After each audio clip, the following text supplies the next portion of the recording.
안녕하세요. 지속 가능한 방랑을 꿈꾸는 디아입니다. 이 인사말이 무색하게도 한동안 영상을 올리지 못했는데요.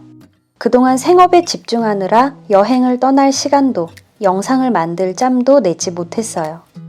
최근에 하던 일이 마무리되어 짧은 일정이지만 여행을 떠나기로 했습니다. 아직 외국 여행은 조심스러우니 여행지는 제주도로 정했어요. 오랜만에 온 공항은 국내선이라 해도 설레는 기분이 들었습니다. 타고 내리기 불편하긴 하지만 창가 자리를 좋아하는 저는 하루 전에 창가 좌석으로 체크인을 해두었습니다. 이륙 전 정비사님들이 손을 흔들어 주시는 모습을 볼 수 있는 것도 창가 자리의 특권입니다. 손을 흔들어 주시고 쿨하게 자리를 떠나시는 모습에 미소가 지어졌어요. 현실 탈출을 실감나게 하는 이륙의 순간. 순식간에 땅에서 멀어지면서 일상의 걱정들도 잠시 내려놓게 돼요. 하늘 위에서 바라본 세상은 꼭 장난감 같으니까요. 김포에서 제주까지는 이륙 후 50분 정도밖에 걸리지 않아서 창밖 구경을 하다 보면 금방 도착하는 기분이에요. 제주의 바다와 까만 돌들을 보면 마음이 설레기 시작합니다. 드디어 제주에 왔다는 실감이 나기도 하고요. 이번 여행의 장소는 제주 동쪽 구좌읍 일대. 제가 제주도에서 가장 좋아하는 동네예요.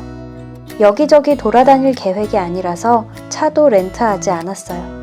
공항 근처 제주 버스터미널에서 201번 버스를 타고 1시간 정도 가면 한적한 바닷가 마을이 나옵니다. 구좌읍엔 뭐가 있어서 좋으냐 하고 물어본다면 별게 없어서 좋아한다 라고 답하고 싶어요. 조용한 어촌 마을에 살짝 들어가서 쉬다 올 수 있는 느낌이거든요. 저는 숙소로 한동리에 있는 북스테이를 선택했습니다. 저는 개츠비 테마의 방을 배정받았어요. 혼자 지내기에 딱 좋은 방이고요. 안에 화장실도 있습니다. 본격적으로 책을 즐기기 전에 저녁을 먹으러 갔습니다. 저의 선택은 제주에서만 먹을 수 있는 것, 딱새우회였어요. 혼자 하는 여행이 너무 오랜만이라 살짝 민망했지만 혼자서도 맛있게 잘 먹었습니다. 회만 먹고 나오기엔 아쉬우니 한국인의 디저트, 탄수화물을 먹어줘야죠. 해물라면까지 야무지게 클리어하고 왔습니다. 제가 묵은 북스테이는 밤 10시까지 공용 공간에서 책을 읽을 수 있었는데요. 투숙객이 적어서 제가 독차지했습니다.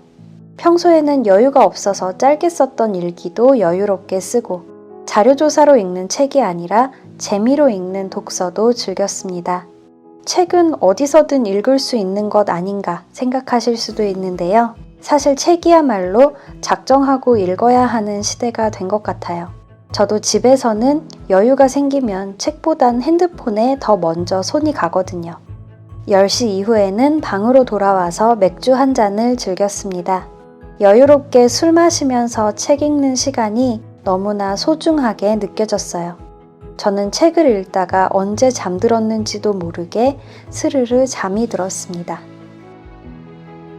다음날 아침 푹 자고 상쾌한 기분으로 눈을 떴어요.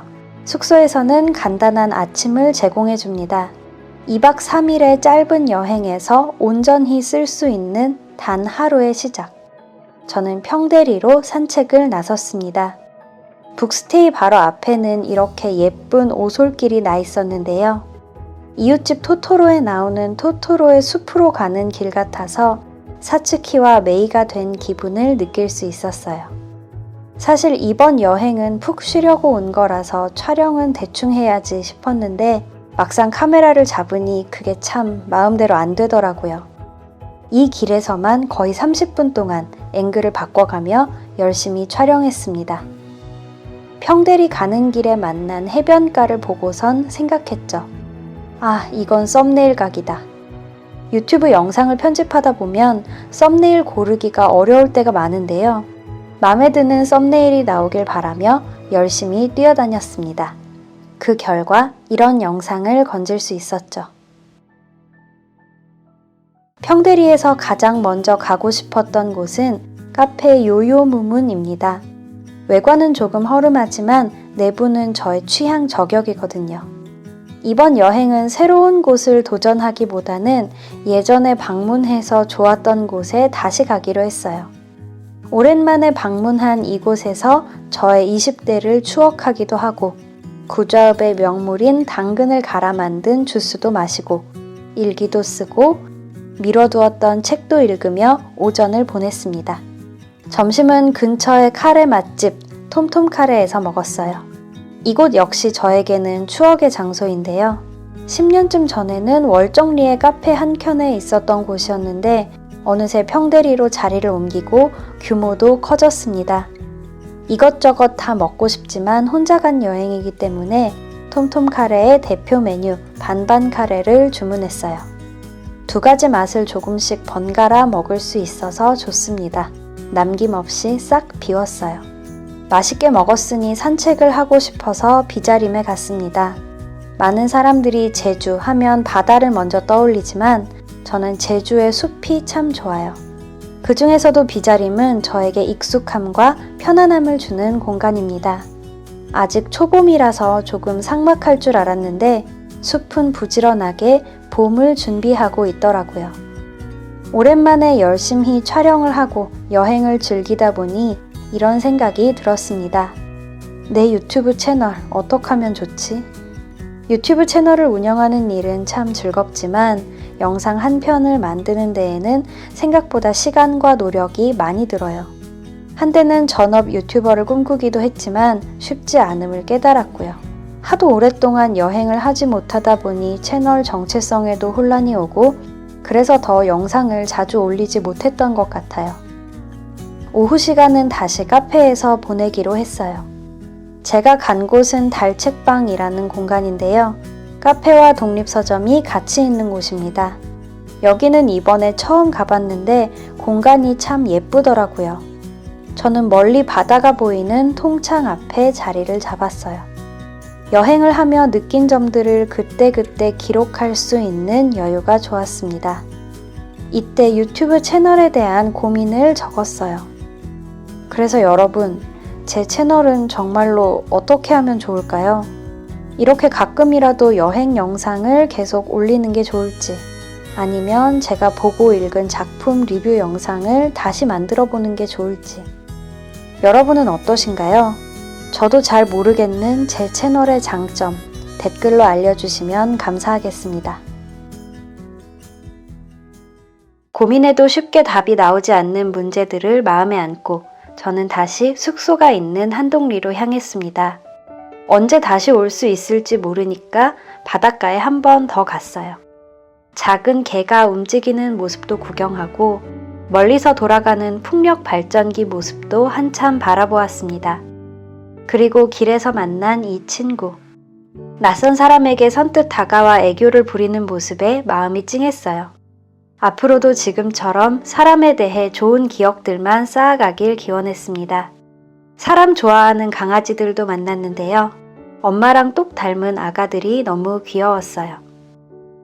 저녁으로는 새우 크림 파스타를 먹었습니다. 제주에서는 가끔 이렇게 뜬금없이 양식 메뉴가 먹고 싶어져요. 그리고 찾아온 제주의 마지막 밤. 아늑하게 꾸며진 공간에서 평화로운 시간을 보냈어요. 이번 제주 여행은 짧았지만 확실한 재충전의 기회가 되었습니다.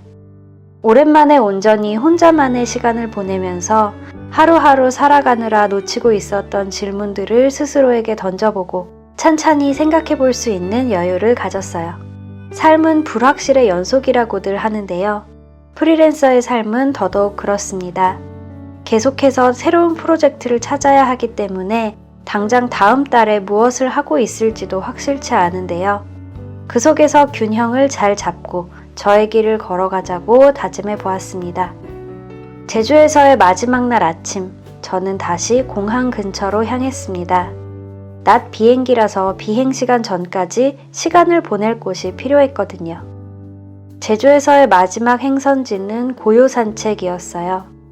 제주 구도심에 있는 북라운지로 북스테이도 가능하다고 해요. 평일 오전이라 내부는 한산했고 덕분에 집중해서 책도 읽고 글도 쓸 수 있었어요.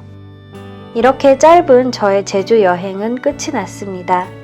제주 여행이 좋은 또 하나의 이유는 다음에 다시 올게 하면서 비교적 쿨하게 떠날 수 있다는 거예요. 마음만 먹으면 언제든 다시 올 수 있는 곳이라는 믿음. 먼 타국을 떠나 집으로 갈 때와는 확실히 다른 기분이 들어요. 비행기 안에서 생각했습니다. 나의 방랑은 지속될 수 있을까? 그리고 이런 결론을 내렸습니다. 저는 답을 찾을 겁니다. 늘 그랬듯이요.